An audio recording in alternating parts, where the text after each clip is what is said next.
चलो स्टूडेंट्स, कल जो शीट हमने दी थी vector forces and FBD and equilibrium की, वो हम डिस्कस कर रहे हैं आज। ठीक है, पहला क्वेश्चन देखिए क्या था। पहला क्वेश्चन इसमें था under the action of three forces हैं Fn vector, F2 vector and F3 vector, and a body of mass m is in equilibrium under the action of these three. मतलब किसी बॉडी पे तीन फोर्सेस लग रहे हैं और बॉडी इक्विलिब्रियम में, मतलब इन तीनों का रिजल्टेंट कितना हो गया? जीरो। मतलब F1 vector plus F2 vector plus F3 vector equal to zero है। ठीक है, इन तीनों का रिजल्टेंट जीरो है। फिर बोल रहा है फोर्स F2 इज रिमूव्ड। देखो तीन का रिजल्टेंट जीरो है और वो बोल रहा है F2 को हटा दिया। On removing F2 vector resultant force कितना हो जाएगा? रिजल्टेंट फोर्स बचेगा आपका F1 vector plus F3 vector. ठीक है, एक्सेलरेशन बताना, मैग्नीट्यूड वो भी। तो मैग्नीट्यूड ऑफ एक्सेलरेशन क्या हो जाएगा? Magnitude of acceleration after removing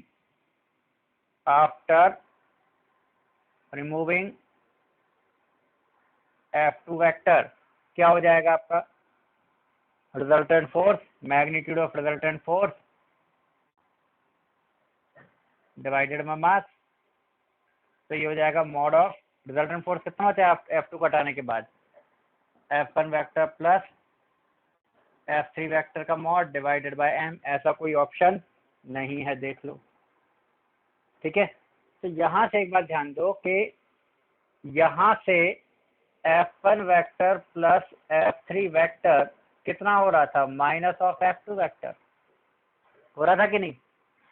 तो यहाँ से समझ में आ जाएगा कि F1 vector plus F3 vector का मॉड जो है वो कितना F2 वेक्टर रहेगा, माइनस F2 वेक्टर। और माइनस F2 वेक्टर का मॉड भी कितना होता है? F2 ही होता है। तो इसलिए क्या आंसर हो जाएगा? F2 upon m। Second choice is correct. समझ में आ गया? ठीक है,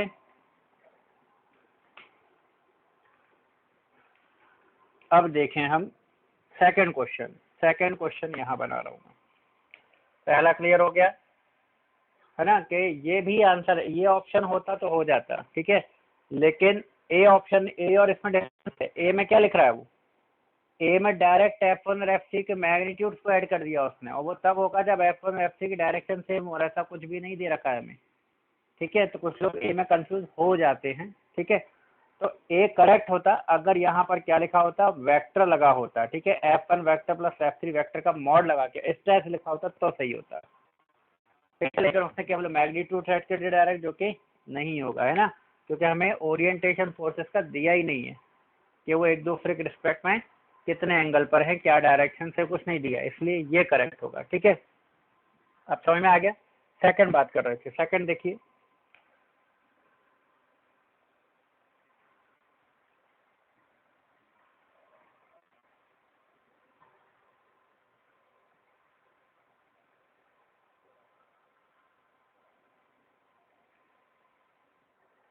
सेकंड क्वेश्चन में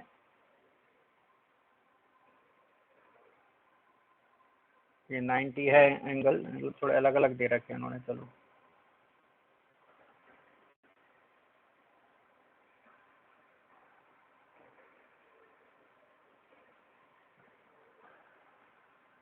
ये √2m किलोग्राम का है। यहाँ से एक है आपका m kg का और यहाँ से एक है आपका m kg का। पूरा सिस्टम बोला इक्विलिब्रियम में है, तो ये एंगल और ये एंगल जो इक्वल एंगल है, ये हमें बताना है कितना होगा एंगल थीटा की वैल्यू। चलिए इक्विलिब्रियम डिस्कस करना है, कुछ नहीं। इसका इक्विलिब्रियम देखें तो mg और T1 मान लो, तो T1 इक्वल टू कितना आ गया इसके इक्विलिब्रियम से? और कोई फोर्स नहीं है, mg। यहाँ पर बात करें mg, टेंशन इस वाली स्ट्रिंग में T2 मान लो। कॉन्सेप्ट क्या है? डिफरेंट स्ट्रिंग में टेंशन डिफरेंट एज्यूम करते हैं, तो इसके इक्विलिब्रियम से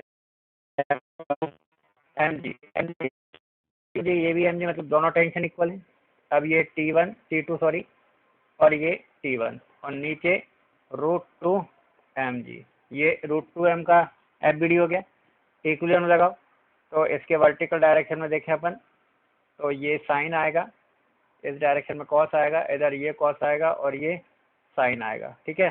तो T2 cos theta plus T1 sorry sine theta, T2 sine theta plus T1 sine theta equals to √2mg। Vertical direction में इक्विलिब्रियम लगाया हमने इसके लिए, ठीक है। हॉरिजॉन्टल में तो आपस में बैलेंस ही हो जाएंगे, कोई दिक्कत नहीं है। T1 T2 दोनों बराबर हैं, तो ये हो गया 2mg sine theta equals to √2mg, mg से mg cancel, sine theta equals to आ गया आपका 1/√2, तो थीटा आपका आ गया 45 डिग्री आंसर। सेकंड का आंसर हो गया आपका थीटा इक्वल्स टू 45 डिग्री। समझ में आ गया?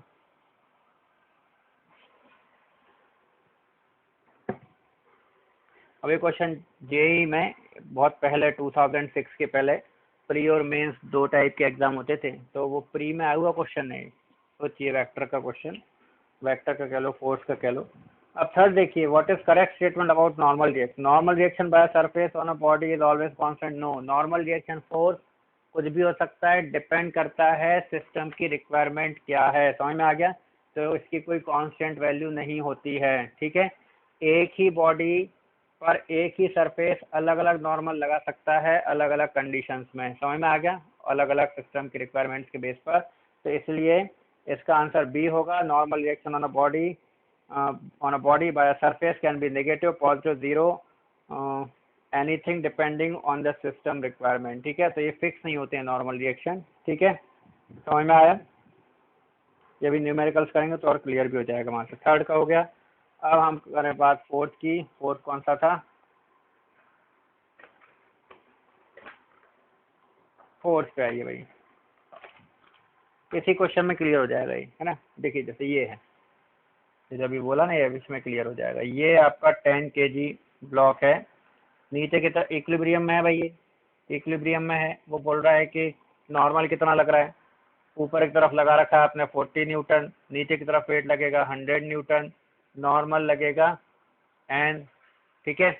तो इक्विलिब्रियम के लिए क्या हो जाएगा, हॉरिजॉन्टल में कोई फोर्स है नहीं, तो n प्लस 40 इक्वल्स टू 100, तो n कितना आ गया आपका 60 न्यूटन आ गया। कितना आ गया 60। तो देखो अभी सरफेस कितना लगा रहा है, इस ब्लॉक पर सरफेस कितना लगा रहा है अभी नॉर्मल 60।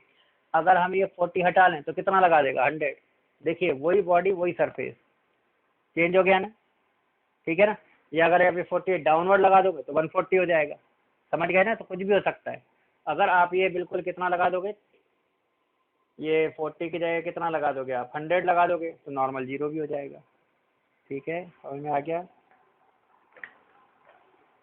नेगेटिव इसमें नहीं होगा, लेकिन कुछ और सिस्टम आ जाएंगे जिनमें जरूरत पड़ी तो नेगेटिव अपोजिट डायरेक्शन में भी हो जाता है, ठीक है। तो इसलिए कुछ भी हो सकता है। तो इसका फिलहाल आंसर कितना हो गया बी का 60। फिफ्थ क्वेश्चन की बात करें, फिफ्थ भी बड़ा सिंपल है, आपने काफ़ी लोगों ने सही किए हैं सारे क्वेश्चन, मतलब ऑलमोस्ट। और ये आपका 6 kg हो गया, ये आपका m kg है, और ये रेस्ट में है, ठीक है, ये रेस्ट में है।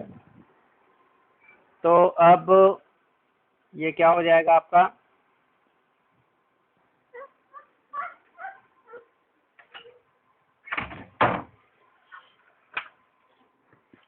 इक्विलिब्रियम में ऐसा आ रहा है ना, तो ये आपका हो गया आपका 60 न्यूटन, तो ये हो गया आपका T, और ये हो गया आपका T। तो यहाँ पर इसके इक्विलिब्रियम के लिए क्या होगा, यहाँ पर टेंशन इस वाली स्ट्रिंग में कितना होगा T/2, तभी तो T/2 होगा। तो इस पर ये T/2 और नीचे की तरफ mg, तो T/2 इक्वल्स कितना आ गया आपका mg, किसके लिए ना, इस ब्लॉक के लिए, ठीक है। और T कितना है आपका, जबकि इसके इक्विलिब्रियम से T कितना आ गया आपका 60, तो 30 इक्वल्स टू आपका mg, g से 10 कैंसिल, m कितना आ गया आपका 3 kg आंसर हो गया भाई, ठीक है। समझ में आ गया? 6th इज गुड क्वेश्चन, 6 अच्छा क्वेश्चन है, देखो है ना, ये हो गया।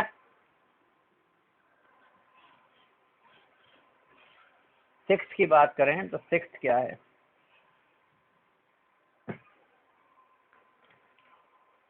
6th में क्या हो रहा है, सिस्टम एक दे रखा है हमें, ये अच्छा क्लियर हो रहा है ना, सिंपल था।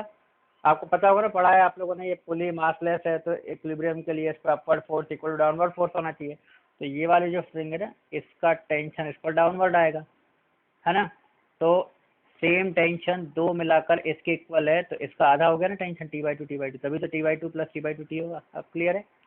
तो बस इस पर T/2 इक्वल टू mg हो गया, आंसर आ गया। ठीक है, अब देखो आगे 6 क्वेश्चन में ये दे रखा है, एक वॉल है,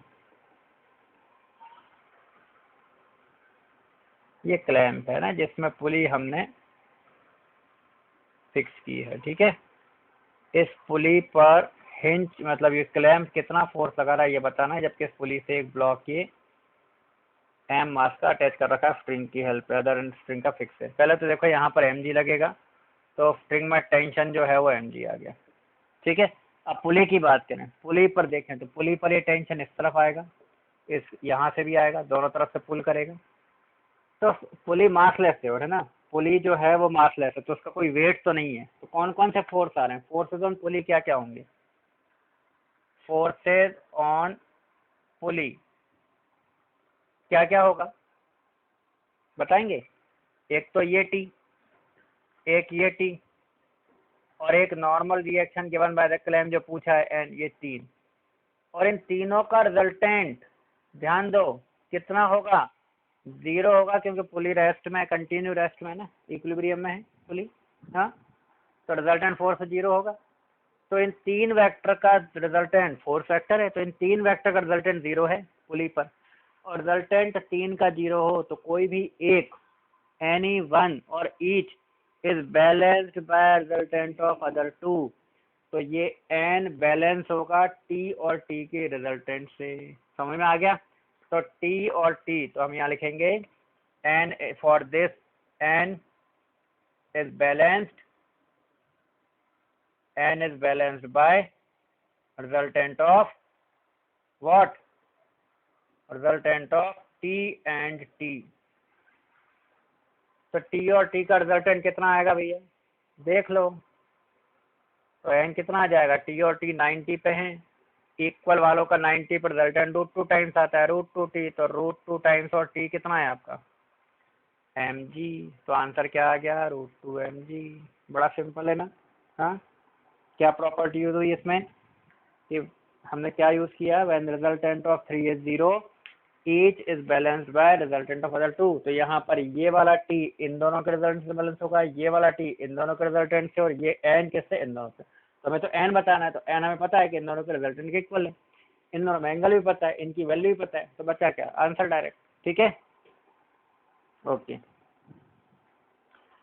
अब 7th क्वेश्चन बड़ा ही difficult, maximum magnitude of resultant which can be produced by 3 forces of 3 and 8 newton 7 Newton.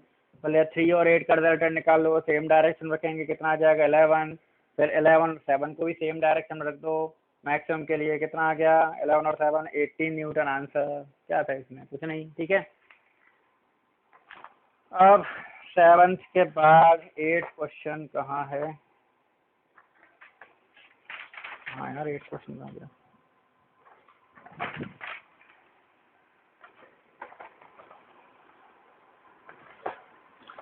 Seven और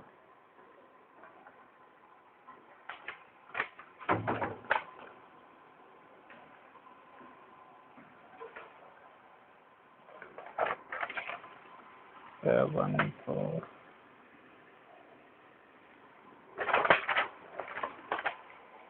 क्या यार,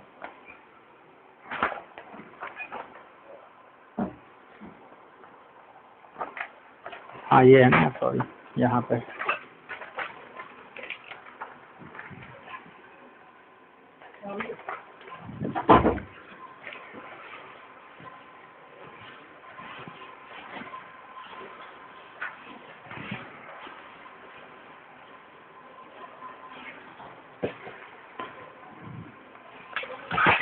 अब बेस्ट क्वेश्चन देखो क्या था अपना, 8 था, देखो भाई ये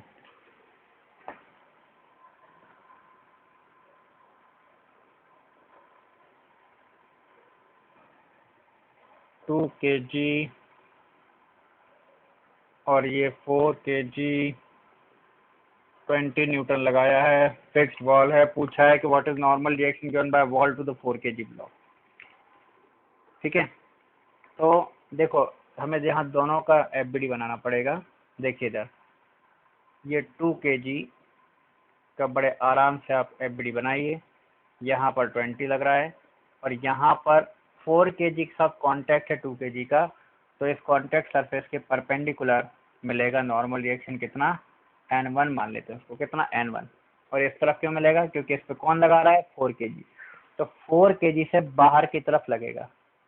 normal reaction act always in outward direction. ठीक है, समझ में आ गया। तो इसके रिस्पेक्ट में बाहर की तरफ देखो तो इसी तरफ आएगा, उस तरफ बना दोगे तो 4 kg तो एंटर कर जाएगा 4 kg पे। ठीक है ना, तो आउटवर्ड बनाना है। क्लियर है, और कोई फोर्स नहीं आएगा हॉरिजॉन्टल में 2 kg पर, है ना। बाकी जो आएंगे वर्टिकल में आएंगे, उसका वेट और नॉर्मल फ्रॉम द ग्राउंड तो छोड़ो। हॉरिजॉन्टल में क्लियर के लिए क्या हो जाएगा, N1 कितना आ गया आपका 20 हो गया। अब 4 kg का देखो, 4 kg का ब्लॉक पर ये अगर 4 kg ने 2 kg पर नॉर्मल N1 लगाया है तो 2 kg 4 kg पर लगाएगा, इक्वल कितना N1, और एक वॉल से मिलेगा दैट इज N2, तो इसके इक्विलिब्रियम के N2 इक्वल टू क्या हो जाएगा N1, तो N2 इक्वल टू भी कितना आ गया आपका 20 न्यूटन आंसर। तो आंसर क्या हो गया 20। And what is normal reaction acting between two block, तो वो भी 20। दोनों आंसर एक साथ आ गए, दोनों की एबीडी बना दी थी हमने। ठीक है, 10th देखिए, 8 9 हो गए, 10 देखो अब।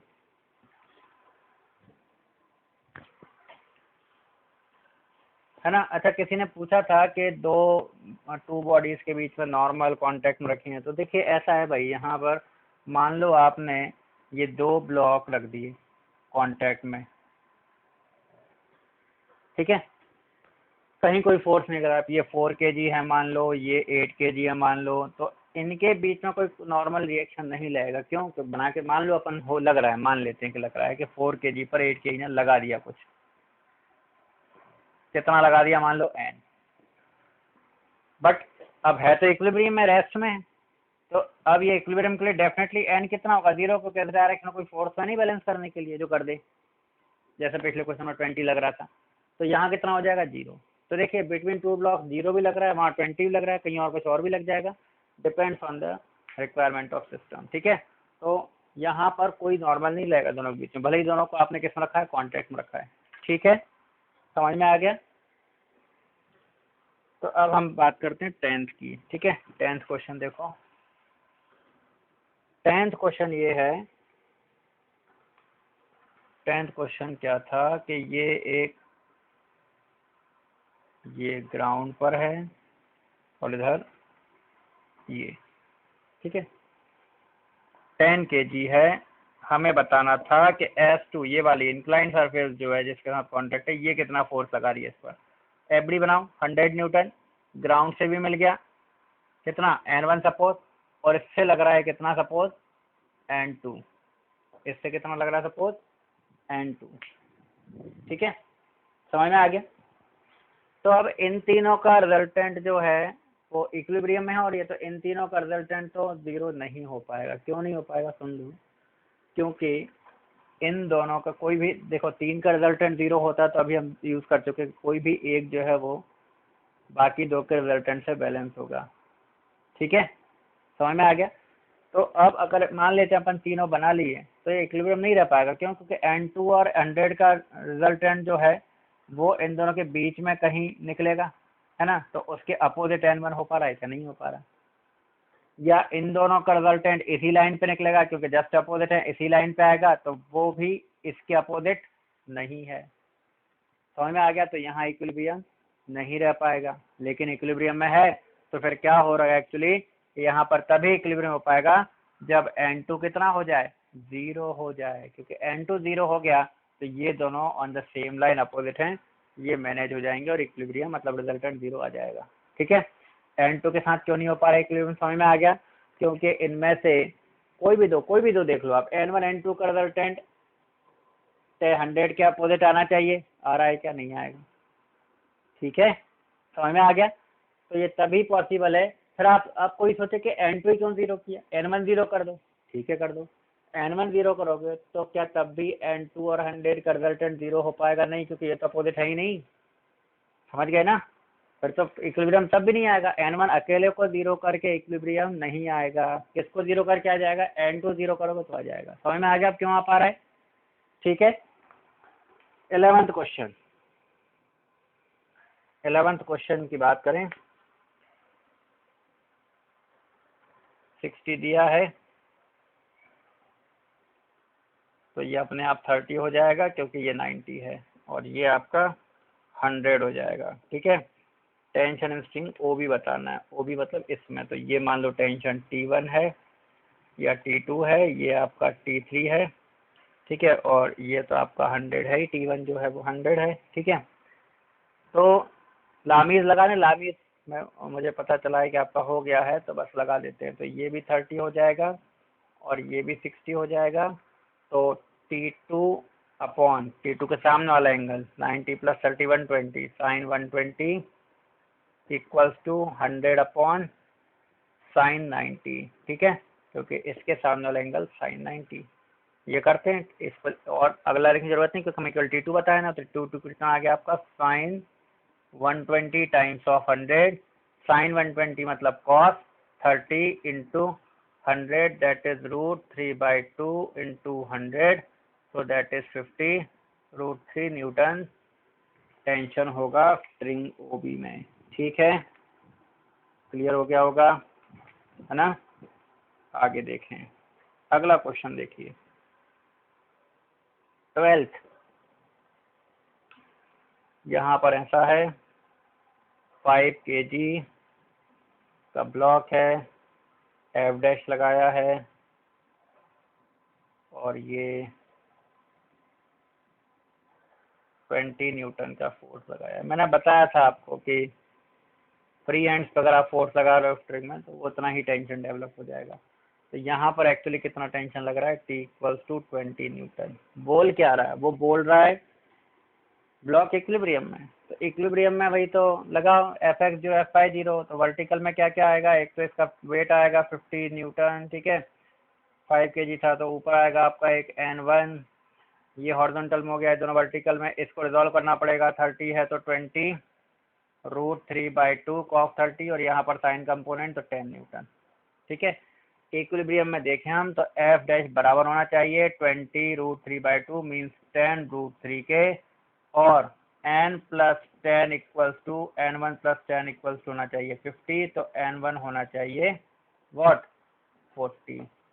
तो एफ डैश होना चाहिए इक्विलिब्रियम मेंटेन करने के लिए, कहाँ गया आपका आंसर 10 √3, सी ऑप्शन। और normal reaction between the two in this previous question कितना आ गया आपका 40 न्यूटन। क्लियर हो गया, आई थिंक क्लियर है। ठीक है, ओके ओके। अब देखो अगला और अच्छा लॉजिकल क्वेश्चन, थोड़ा लॉजिकल है। ठीक है, अगला क्वेश्चन देखते हैं, ये क्लियर कर लो अच्छे से, पहले देख लो, कोई डाउट है इसमें तो नोट डाउन कर लो, क्लियर कर लेंगे अपन। ठीक है, तो अगला क्वेश्चन देखते हैं इसके बाद वाला।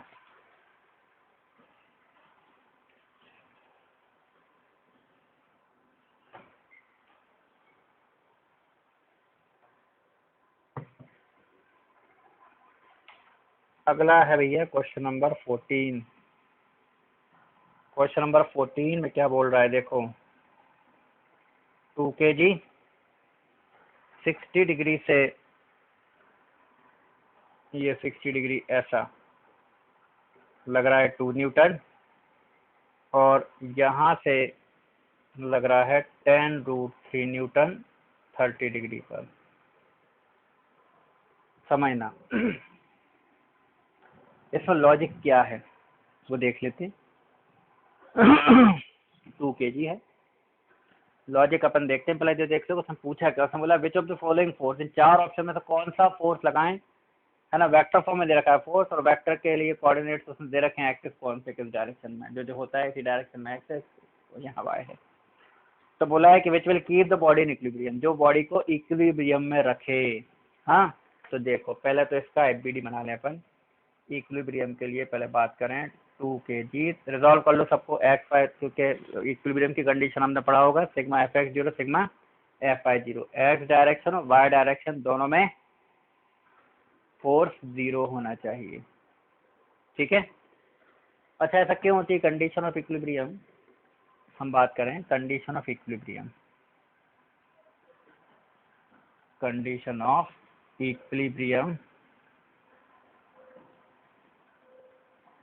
होता है रिजल्टेंट फोर्स 0, एफ रिजल्टेंट 0, और इसको हम लिखते हैं कि summation of F X 0 and summation of F Y 0। ये दो इक्वेशन हम बनाते हैं। ये दो क्यों बनाते हैं? एक्चुअली रीजन ये है कि किसी भी फोर्स को आप मतलब किसी भी वेक्टर्स के दो परपेंडिकुलर कंपोनेंट से प्लेस कर सकते हो, तो यहाँ पर रिजल्टेंट फोर्स को भी हम दो कंपोनेंट में बोल देंगे, एक्स और वाई, और हमें पता है कि फिर रिजल्टेंट लिखेंगे क्या इसके टर्म्स में, 90 परपेंडिकुलर, तो क्या सिग्मा एफ एक्स का square plus summation of F Y का स्क्वायर। अब ये 0 है तो ये तभी हो पाएगा 0, मतलब स्क्वायर का सम 0 कब हो पाएगा भाई? तभी हो पाएगा जब ये भी 0 हो और ये भी 0 हो। इसलिए दोनों को हम 0 करके इक्वेशन बनाते हैं। ठीक है, समझ में आ गया? ये लॉजिक है ना? तो अब इसमें पहले देख रहे हैं अपन के कौन कौन से फोर्स एक्ट हो रहे हैं ना। यहाँ कर देता हूँ एक बार और बना देते उसका डायग्राम।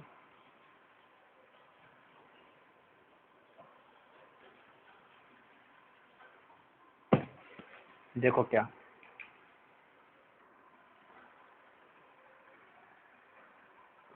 2 kg, नीचे की तरफ 20 न्यूटन, यहाँ लगेगा आपका 10√3 इंटू √3/2 कॉस कंपोनेंट, यहाँ आ जाएगा आपका 5√3 साइन कंपोनेंट उसका। ठीक है, इधर बात करें तो इधर फोर्स ऐसा आ रहा है, देखिए, तो इसके कंपोनेंट कैसे बनेंगे? हॉरिजॉन्टल में ऐसा बनेगा और वर्टिकल में डाउनवर्ड आएगा। ठीक है, ऐसे ही आए तभी तो रिजल्टेंट यहाँ निकलेगा। तो ये 60 है आपका, नहीं हॉरिजॉन्टल से 60 है, तो ये 60 हो गया, तो ये cos 60 मतलब 1 न्यूटन हो जाएगा, और ये sin 60 मतलब 2 इंटू √3/2 √3 न्यूटन हो गया। ठीक है, समझ में आ गया? तो हॉरिजॉन्टल में देखिए इस पर नेट फोर्स जो आ गया वो देखते हैं अपन कितना आएगा, 2 kg। ठीक है, इस पर हॉरिजॉन्टल में नेट फोर्स, हॉरिजॉन्टल में दो फोर्स आ रहे हैं, दोनों सेम डायरेक्शन में है। ठीक है, ये 5 into 3 15, this is 15 Newton, this is 1 Newton. ठीक है, दोनों सेम डायरेक्शन में है, तो टोटल, और यहाँ पर कितना हो जाएगा, ये 20 मतलब ये 5√3 में से √3 चला जाएगा, अपोजिट है तो 4√3। ठीक है, तो 20 माइनस 4√3 कितना, 20 माइनस 4√3। देखो 20 माइनस 4√3, ये समझ पा रहे हो आप भाई? 20 resultant force vertical direction, 20 minus this plus this, तो 20 माइनस 4√3 आ गया। ठीक है, अब और एक नॉर्मल आ जाएगा, तो अभी नॉर्मल कितना लग रहा है, 20 minus 4√3 which is positive. Normal positive या जीरो होना चाहिए, नेगेटिव नहीं होना चाहिए, नेगेटिव नहीं आ रहा है, देख लो। ठीक है, समझ में आ गया यहाँ तक? अब इसका भी एक बना दो, ये 15 और 1 कितना, 16 हो गया टोटली। अब इसका इक्विलिब्रियम बनाना है हमें, अब मतलब अब हमें क्या करना है, इक्विलिब्रियम चाहिए इसका हमें। तो इक्विलिब्रियम में भैया ये भी कैंसिल होना चाहिए, और ये दोनों तो हो जाएंगे बैलेंस, ये दोनों तो आपस में बैलेंस हो जाएंगे। इसको बैलेंस करने के लिए कोई नहीं है ना, समझ रहे हो? मतलब एक्स डायरेक्शन में, नेगेटिव एक्स डायरेक्शन में फोर्स चाहिए कितना, सेम इक्वल मैग्नीट्यूड। ऐसा कौन सा फोर्स है? बी ऑप्शन, उसमें -16i कैप लिखा है। ठीक है, -16i cap and -5j cap. 16i cap तो चल गया, आपको दिख ही रहा था, जरूरी है 16 नहीं चाहिए, करेक्ट है।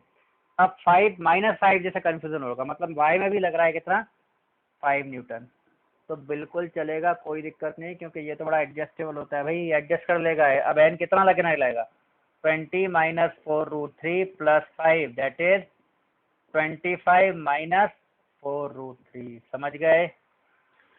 ठीक है, कैसे किया, समझ में आया? वाई डायरेक्शन का कंपोनेंट कुछ भी हो सकता है, बस ऐसा होना चाहिए कि इसको नेगेटिव ना कर दे नॉर्मल को। अभी भी देखो नॉर्मल नेगेटिव नहीं होगा, देखो 25 माइनस 4√3 बढ़ गया और ज़्यादा, क्योंकि डाउनवर्ड आया ना, और बढ़ा देगा नॉर्मल को, तो ये नॉर्मल बढ़ गया, ये कितना भी बढ़ सकता है, कोई दिक्कत नहीं, 100 भी हो जाएगा, 1000 भी हो जाएगा। समझ रहे हो? जब तक हमें इस सरफेस की कुछ पर्टिकुलर लिमिट ना दी होगी, उतने नॉर्मल के बाद ब्रेक हो जाती है, वो सब आगे की बात है, अभी तो समझ में आ रहा है। सॉलिड सरफेस कितना भी लगा देगा। ठीक है, तो क्या हो गया आपका ये 25, मतलब ये कंपोनेंट आपका 5 दे रखा है तो भी मैटर नहीं है, 10 होता तो भी कोई दिक्कत नहीं, 20 भी हो सकता था, 30 भी हो सकता था। समझ रहे हो, इम्पोर्टेंट कौन सा कंपोनेंट है ये, क्योंकि यहाँ पर इसी को इसको बैलेंस करना है, यहाँ कोई नॉर्मल नहीं आना है कि जो कोई एडजस्ट कर दे। गेटिंग माई पॉइंट, समझ में आ रहा है, यहाँ पर तो इसी को बैलेंस करना है इसको, है ना। यहाँ तो नॉर्मल एडजस्ट, मतलब यहाँ पे 5 आ रहा है इसका कंपोनेंट, -5 जे कैप लिखा था ना, मतलब -16 आई कैप -10 जे कैप भी चलेगा, ये भी चल जाएगा। क्यों, अरे भाई ये 10 हो जाएगा तो ये कितना हो जाएगा 30 -4√3 हो जाएगा, ये तो कोई दिक्कत नहीं है ना। क्या नहीं हो सकता, यहाँ ये नहीं हो सकता -16 आई कैप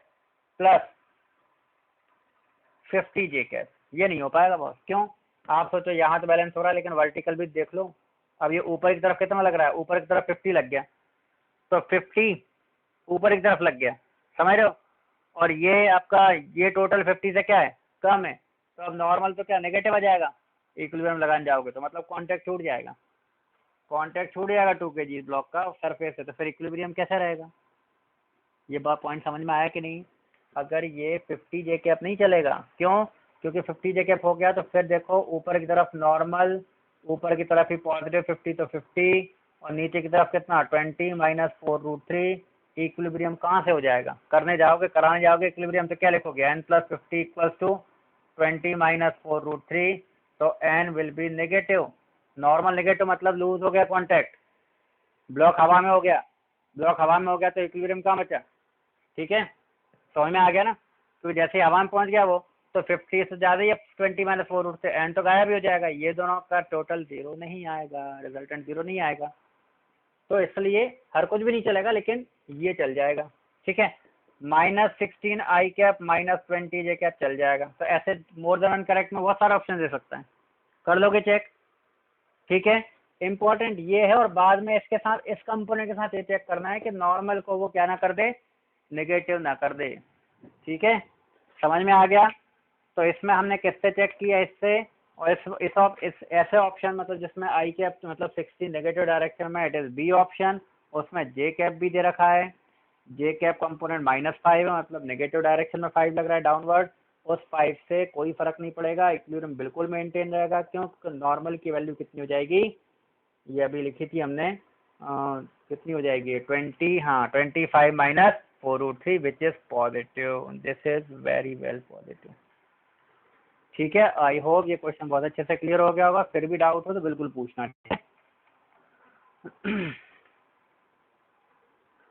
और ये इसमें 15 क्वेश्चन इसी का पार्ट है क्या, वो बोल रहा है कितना क्या बोलते हैं लग रहा है आपका नॉर्मल रिएक्शन फोर्स कितना लग रहा है, what is normal reaction bye ground on the block when force calculate in previous question is acting on the block, मतलब कि कितना कैलकुलेट किया हमने कि ये लग रहा है, कौन सा वाला, बी ऑप्शन वाला, तो बी ऑप्शन वाले में अपन ने लगा दिया तो कितना आ रहा है ये 20 to 25 -4√3, दैट इज 13.2 न्यूटन लग रहा है भाई, तो बी ऑप्शन हो गया इसका। ठीक है, 15 का। अच्छे हैं, सारे क्वेश्चन क्लियर हो गए।